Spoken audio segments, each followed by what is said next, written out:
Assalamualaikum warahmatullahi wabarakatuh. Saya Muhammad Rui Tanjung, Ketua Harian Pelaksana DPP LSM Kampa Mas RI. Sekarang saya ada di kediaman Ketua Umum LSM Kampa Mas RI. Karena besok mau milad LSM Kampa Mas RI, saya mau wawancara Ketua Umum kita untuk mengenai masalah keadaan di negara Indonesia ini juga, tentang COVID dan masalah persiapan milad, dan yang kemarin ada yang ketangkap oleh KPK, masalah bansos. Ini saya sekarang ada di kediaman Ketua Umum LSM Kampa Mas RI. Assalamualaikum, Ketum. Ya, waalaikumsalam. Sehat, Tum? Alhamdulillah sehat. Saya sambil merokok ya. Iya, Tum, nggak apa-apa ya. Oh ya, jangan lupa di subscribe, like, dan di share juga ya di channel Rudi Tanjung TV. Oke. Nah, sekarang saya mau wawancara Ketum dulu ya. Tum mau nanya nih, Tum. Besok kan kita milad nih, Tum. Nah, jadi gimana untuk milad yang keempat ya, Tum ya? Ya. Gimana nih, Tum, untuk kedepannya nih ulang tahun LSM Kampa Mas RI ini, dan juga gimana nih? Sekarang kan lagi viral nih masalah bantuan sosial yang diinin sama menteri sosial tuh, Tom. Gimana nih, Tom ya? Saya mau ini aja nih, mau klarifikasi sama Ketum nih gitu. Ya.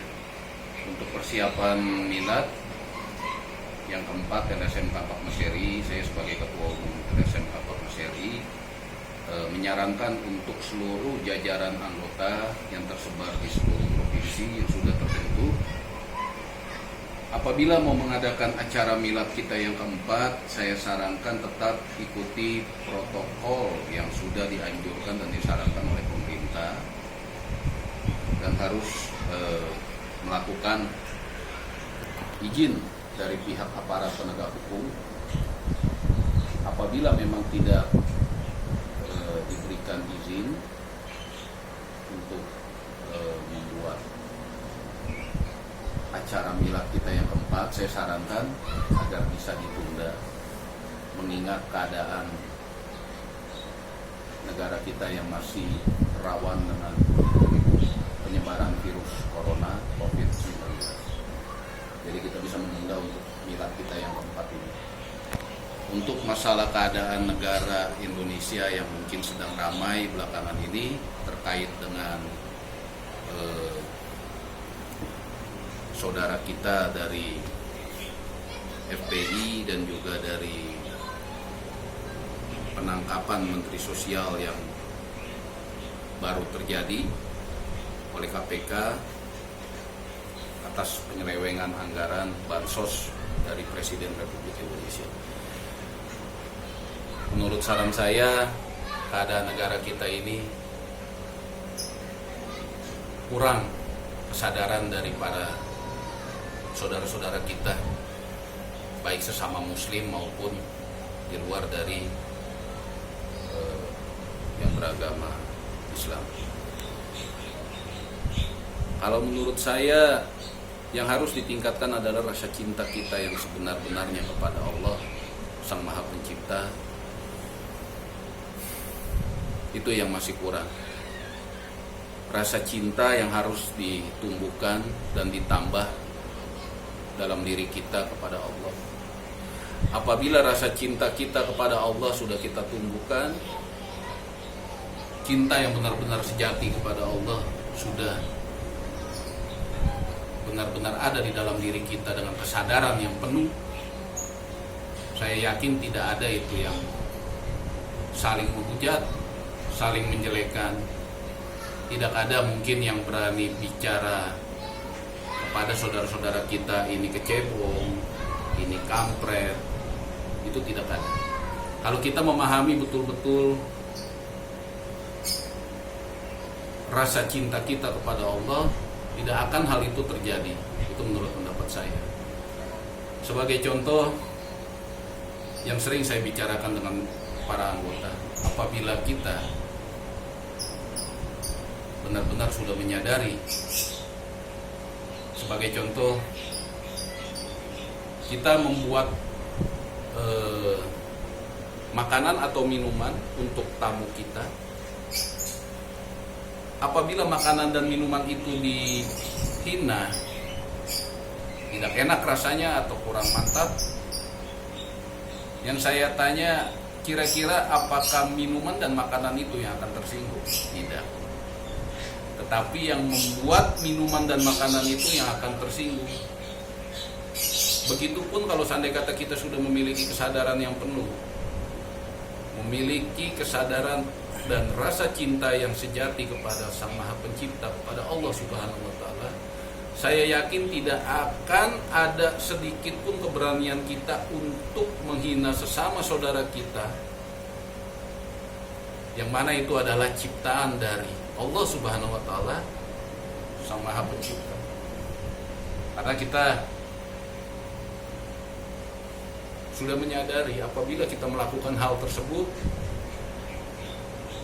maka yang murka dan marah bukanlah yang dihina, tetapi yang menciptakan.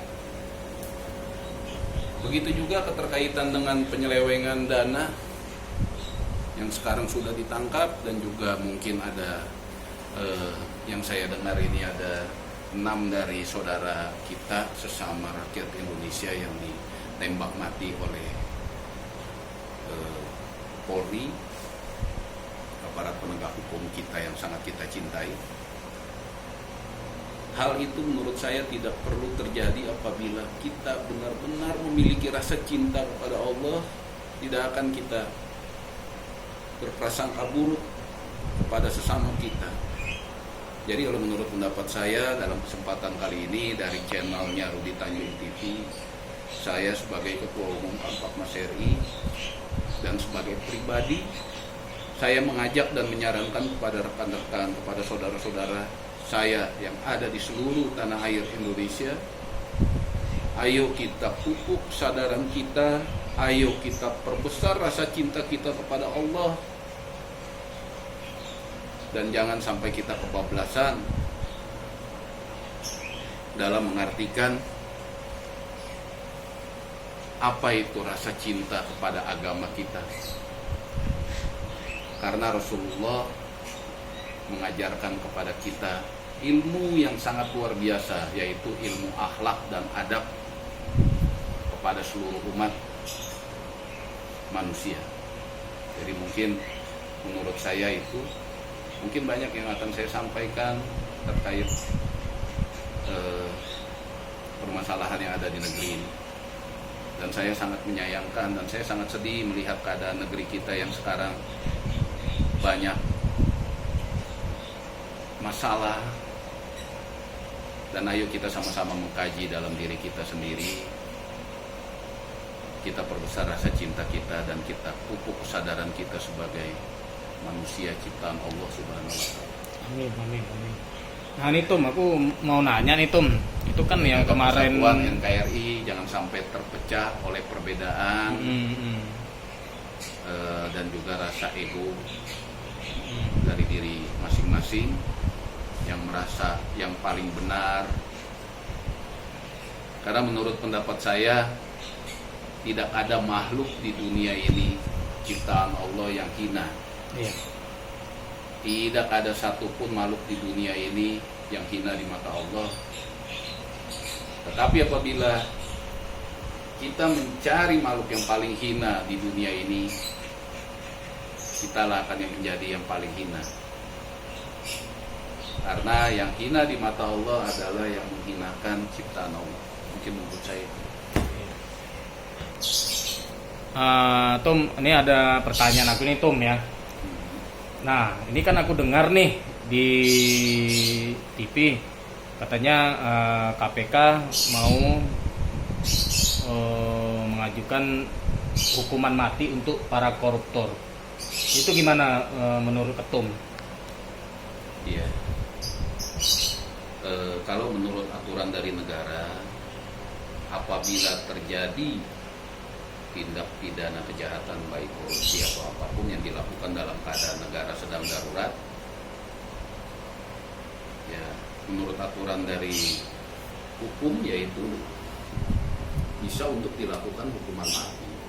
Tetapi kembali lagi seperti pernyataan awal saya, hukuman seberat apapun yang akan diberikan, apakah bisa membuat efek jerah dan apakah bisa menjamin kejahatan dan perilaku koruptif yang ada di negara ini akan tidak terjadi dan akan bersih. Seperti pernyataan saya tadi, menurut saya yang harus ditingkatkan adalah kesadaran dalam pribadi kita masing-masing.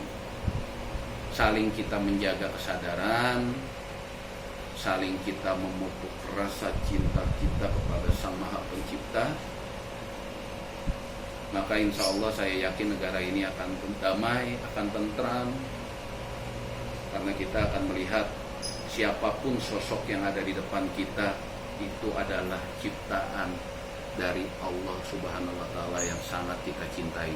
Amin. Apabila kita sudah bisa melihat sampai ke arah situ, insya Allah kita tidak akan berani untuk memiliki keberanian sekecil apapun, tidak akan punya kita untuk melakukan ibaratnya perilaku yang menyimpang dan menyakiti sesama saudara kita. Itu menurut saya. Jadi aturan manusia betul itu adalah kewenangan dari para aparat penegak hukum, tetapi yang harus kita ingat aturan yang dibuat oleh Allah Subhanahu wa Ta'ala itu yang harus kita utamakan dan harus kita jalankan terlebih dahulu. Tidak harus dengan kekerasan, tetapi kita harus lakukan dengan penuh kasih sayang seperti apa yang sudah dilakukan oleh panutan kita Rasulullah Shallallahu Alaihi Wasallam. Amin. Tum, ini terakhir nih ya, saya bertanya sama Ketum nih ya, saya wawancara Ketum lagi. Ini saya mau nanya ini kan kita sudah 4 tahun ini nih lembaga LSM Kampamajari ini ya. Saya mau tahu nih ke depannya ini bagaimana ya Tum? Jadi Ketum bisa ngasih masukan kepada kabit-kabitnya dan ketua-ketua DPD-nya dan anggota-anggotanya yang udah ada sekitar berapa provinsi Tum? 13 provinsi. Nah, jadi ini terakhir nih Tum, pertanyaan saya Tum, gimana nih ke depannya untuk lembaga LSM Kampamajari ini? Silakan Tum. Ya, untuk saudara-saudara saya di jajaran LSM Kampamajari yang tersebar di seluruh provinsi yang sudah terbentuk, saran saya tetap lakukan yang terbaik dalam perjuangan untuk membantu saudara-saudara kita, dan kedepankanlah kasih dan juga rasa cinta kepada Allah Subhanahu wa Ta'ala dalam melakukan kegiatan yang akan diadakan dalam tugas sehari-hari, dan jangan sampai mencemarkan nama baik lembaga yang sangat kita cintai ini. Dan saya sangat mengharapkan insan dari Kampamajari ini benar-benar bisa bermanfaat untuk saudara-saudara kita dan juga bisa bermanfaat di dunia dan di akhirat. Amin, amin. Dan mudah-mudahan saya juga minta dukungan dari para saudara-saudara saya di seluruh Indonesia. Insya Allah saya akan niatkan untuk membuat pondok pesantren gratis. Amin, amin. Untuk para santri agar mereka bisa menuntut ilmu dan mempelajari ilmu Allah dengan tidak memikirkan biaya. Yang mudah-mudahan bisa didukung oleh para saudara-saudara kita yang ada di seluruh Indonesia, didukung doa. Saya tidak meminta dukungan materi apapun, agar minta dibantu doa agar bisa terwujud dan bisa terlaksana dan bisa bermanfaat Amin, amin, amin. untuk para generasi kita, dan bisa memiliki kesadaran dan bisa menjadi generasi penerus bangsa yang memiliki kesadaran dan akhlak serta adab yang baik. Amin, amin, amin. Oke, aduh merinding nih ya. Luar biasa ini wawancara sama Ketua Umum LSM Kappa Mas RI, Bapak Pradita Sandy Prabita. Alhamdulillah, jadi saya sendiri aja, aduh merinding. Terima kasih banyak nih Tom ya, sudah ada ngasih luang waktu untuk wawancara sama saya. Ya semoga dengan saya wawancara sama Ketum nih ada hikmahnya lah yang saya dapat itu. Amin, amin. Terima kasih banyak. Semoga Ketua Umum LSM Kappa Mas RI sehat selalu dan selalu semangat untuk keagamaannya juga, untuk lembaganya juga, dan untuk rakyat Indonesia. Oke, jangan lupa di subscribe, like, dan di share channel Rudi Tanjung TV. Oke. Assalamualaikum warahmatullahi wabarakatuh.